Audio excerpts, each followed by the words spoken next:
నా సాక్ష్యం ఏంటంటే లాస్ట్ డిసెంబర్ మనకి గ్లోరియస్ క్రిస్మస్ జరిగింది కదా, అప్పుడు నేను డ్యూటీలో అబద్ధం చెప్పి లీవ్ పెట్టి వచ్చానమాట. ఇక్కడ చాలా దేవుళ్ళు ఆరాధించి దేవుణ్ణి అనుభవించి నేను ఇంటికి వెళ్తూ ఉండగా నాకు హెచ్ఆర్ నుంచి ఒక కాల్ వచ్చిందనమాట, నువ్వు రేపటి నుంచి డ్యూటీకి రానవసరం లేదు అని. ఓకే, నేను ఏమనుకున్నానంటే ఏంటి ఎందుకు మేడం అని నేను అడిగినప్పుడు నా దగ్గర సమాధానం లేదు, ఆ సమాధానం ఏదో నీ దగ్గర ఉండిద్ది, నువ్వే వెతుక్కో అన్నారు. సరే నేను అనుకున్నాను యెహోవా ఇచ్చును యెహోవా తీసుకొనిను అన్న ఇప్పుడు ఒకటి చెప్తూ ఉంటాడు, దేవుణ్ణి ఆరాధించడానికి నీకు టైం లేనప్పుడు నీకు ఆ ఉద్యోగమైన ఆ జీవితమైన అనవసరమని. అయితే ఆ హాస్పిటల్ వెళ్ళకముందు నేను కిమ్స్ హాస్పిటల్లో రెజ్యూమ్ ఇచ్చి ఇంటర్వ్యూ చేసి వచ్చానన్నమాట. 21 నుంచి ఇప్పటి వరకు నేను ఖాళీగానే ఉన్నాను. స్టిల్ ఈరోజు మార్నింగ్ నేను ఆల్ నైట్ ప్రేయర్కి ప్రిపేర్ అవుతున్నప్పుడు ఏదో వెలితి నేను అనుకున్నాను, దేవా నువ్వే తీసుకున్నావు కదా, నువ్వే ఇచ్చావని అనుకున్నాను. కానీ కిమ్స్ హాస్పిటల్ నుంచి మధ్యాహ్నం 2కి ఫోన్ చేసి, అమ్మ నీకు మంచిగా జాబ్ వచ్చిందమ్మా, నువ్వు మండే నుంచి జాబ్లో జాయిన్ అవ్వచ్చు అని చెప్పారు. కానీ నాకు ఓల్డ్ హాస్పిటల్లో 16K అండి శాలరీ, కానీ ఇప్పుడు వచ్చిన న్యూ జాబ్లో 22K దేవుడు నాకు అనుగ్రహించారు. ఇది నా జీవితంలో మీరు అనుకుంటే ఇది చిన్నదే కావచ్చు, నన్ను ఈ క్రైస్ట్ టెంపుల్లో 4 ఇయర్స్గా దేవుడు నిలబెట్టుకున్నారు. దేవునికే కృతజ్ఞతలు. నేను ఎవ్రీ వీక్ గుంటూరు నుంచి వస్తాను చర్చికి. మరి దేవుడు ఇంత గొప్పగా నన్ను నిలబెట్టుకున్నందుకు దేవుడికే మహిమ. ఈ చిన్ని సాక్ష్యం దేవుని సన్నిధిలో ముగిస్తాను. గట్టిగా చప్పలు కొడుతూ దేవుని మహిమపరచండి.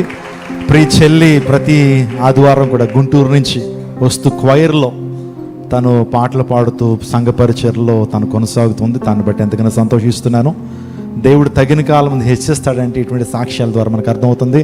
పాలిమానేల్ గారు చెప్తూ ఉన్నారు, 2012లో నేను ఫుల్ మినిస్ట్రీలోకి వచ్చాను, నేను అంతవరకు కూడా పరిచర్లో ఉన్నానని అన్నప్పుడు నేను 2012 అనగా నా మనసు తట్టింది.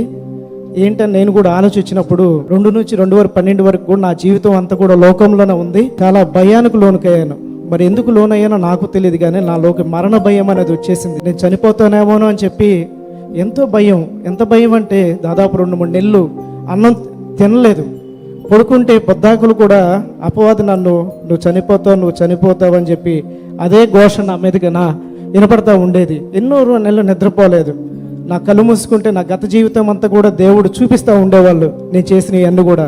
నేను అప్పుడు అనుకున్నాను ఇలా కాదని చెప్పి మోకరించుకొని ప్రార్థన చేశాను, అయ్యా మరి నేను నా జీవితాన్ని సమర్పించుకుంటాను. మరి ఇప్పటి వరకు కూడా ఒక జీవితాన్ని జీవించాను లోకంలో, నాకు ఆ జీవితం వద్దయ్యా, నిన్నే నమ్ముకొని నీ కొరమే జీవిస్తానన్నప్పుడు ఆ సంవత్సరం ఒక వాగ్దానం నాకు వచ్చింది, ప్రకటన గ్రంథంలో నుంచి రాబో శోధన కాలంలో నిన్ను తప్పించేదనని. ఆ రీతిగా దేవుడు ఆ యొక్క భయాన్ని నుంచి తప్పించి దేవుడు నన్ను బలపరిచారు. 2020 సంవత్సరంలో నేను మన క్రైస్ట్ టెంపుల్లో అడుగుపెట్టానండి. ఎన్నిక లేని పాత్రని దేవుడు నన్ను ఎన్నుకొని ఈరోజు మరొక పాత్రగా నన్ను వాడుతూ ఉన్నాడు. మరి ఎంతోమంది ముందు దేవుడు నన్ను సాక్షిగా ఉంచారు. మరి ఈరోజు దైవజనులతో కలిసి అనేకమైన ప్రాంతాలకి, నేను గొప్ప చెప్పడం కాదు కానీ అనేకమైన ప్రాంతాలకి సువార్త పరిచయలో తీసుకెళ్తూ ఉన్నారు. ప్రార్థన ఎక్కడ ఉంటుందో విజయాలు ఉంటాయి. నేను VTPSలో పనిచేస్తూ ఉంటానండి. ప్రతి సంవత్సరం కూడా రిపబ్లిక్ డే అప్పుడు అవార్డ్స్ ఇస్తూ ఉంటారు. మరి ఈరోజు హెడ్ క్వార్టర్స్ నుంచి ఒక లెటర్ వచ్చింది. ఆ లెటర్లో నేను పనిచేస్తున్న స్టేజ్ 2లో పనిచేస్తాను. మాకు వచ్చి ఏపీ జెన్కో తరపున 3 ప్లాంట్లు ఉంటాయి. విజయవాడ ధర్మల పవర్ స్టేషన్, కృష్ణపట్నంలో ప్లాంట్ ఒకటి ఉందండి, తర్వాత రాయలసీమ ధర్మ పవర్ ప్లాంట్. దాదాపు 17 యూనిట్లు ఉంటాయి. 17 యూనిట్లో కూడా నేను పనిచేస్తున్న యూనిట్ ఈ సంవత్సరం రికార్డు స్థాయిలో హైయెస్ట్ PLF అంటే ప్లాంట్ లోడ్ ఫ్యాక్టర్ వచ్చింది, హైయెస్ట్ జనరేషన్ సాధించినామని చెప్పి మరి ఈరోజు లెటర్ వచ్చింది. చాలా సంతోషం అనిపించింది. దానిలో కూడా నేను భాగమయ్యానండి. మరి ఉద్యోగంలో చాలా ఒడిదుడుకులు వస్తూ ఉన్నప్పుడు నేను పాల్గారిని అడుగుతూ ఉండేవాడిని, అయ్యా కొద్ది ప్రార్థన చేయను బ్రదర్ అంటే ప్రార్థన చేస్తూ ఉంటారు. ఈరోజు ఇదంతా కూడా మరి నా గొప్పతనం కాదు, నన్ను బలపరిచిన వాని యందు నేను సమస్తము చేయగలను. I can do all things on Jesus. ఇదంతా దేవుని కృప, దైవజనులకు ప్రార్థన, అంత తప్ప నేనేమి కూడా ఏ రోజు కూడా గొప్ప అనుకోండి. దేవుని యొక్క ఉచితమైన కృప, ఎన్నిక లేని పాత్రని ఈరోజు పాత్రగా చేసుకొని, ఎన్నుకున్న పాత్రగా చేసుకొని ఈరోజు ఈ యొక్క స్టేజ్ మీద మీ అందరి ముందు నన్ను నుంచోబెట్టాడు. ఒకప్పుడు ఎక్కడెక్కడో ప్రాంతాల్లో ఏయో ప్రాంతాల్లో తిరిగేవాడినాం, కానీ ఈరోజు మరి ఇటువంటి ప్రాంతాల్లో నిలబెట్టాడంటే దేవుని యొక్క ఉచితమైన కృపే. క్రైస్ట్ టెంపుల్ అనేది ఒక జీవం గల సంఘం. మరి ఇంతక భాస్కర్ బ్రదర్, రవి బ్రదర్ అంటున్నారు, మేరీస్టల్లా నుంచి SVSకి వెళ్ళాము, SVS నుంచి మళ్ళీ ఇక్కడికి వచ్చాము. ఏంటంటే జనాలు తండోపు తండాలకు వచ్చేస్తున్నారు అన్నాడు. అంటే నేను అన్న ఉదాహరణకి బిస్మిల్లా బిర్యానీ అని ఒకటి ఉంటుందండి, మటన్ దమ్ బిర్యానీ.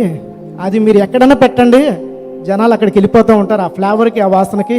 అదేవిధంగా క్రైస్ట్ టెంపుల్ అనే ఒక ఫ్లేవర్ని పొందిన ప్రతి ఒక్కరు కూడా ఎక్కడన్నా పెట్టండి, మీరు మారుమూల గ్రామాల్లో పెట్టినా కూడా వచ్చేస్తారు. అది కేవలం దేవుని యొక్క ఉచితమైన కృప, దేవుని యొక్క ప్రణాళిక, దేవుని యొక్క అనాథ సంకల్పన, దైవజనులు దైవజనరాల యొక్క శ్రమ, అదేవిధంగా జోసఫ్ విజయ్ కుమార్ గారు, సత్య విజయ్ కుమార్ గారి యొక్క ప్రార్థన మన సంఘ ప్రార్థన అని నేను చెప్తూ ఉన్నానండి. Praise the Lord. నాకు ఈ అవకాశం ఇచ్చిన దైవజనులకు సంఘానికి హృదయపూర్వక కృతజ్ఞతలు. దేవుని నామానికి మహిమ కలుగునుగా. దేవుని సన్నిధి ఎక్కడైతే ఉంటుందో అక్కడ ఆనందం ఉంటుంది. యేసయ్య పాదాల దగ్గర స్వస్థత ఉంటుంది. యేసయ్య పాదాల సమస్యకు పరిష్కారం ఉంటుంది. యేసయ్య పాదాల దగ్గర ఐక్యత ఉంటుంది. Praise God.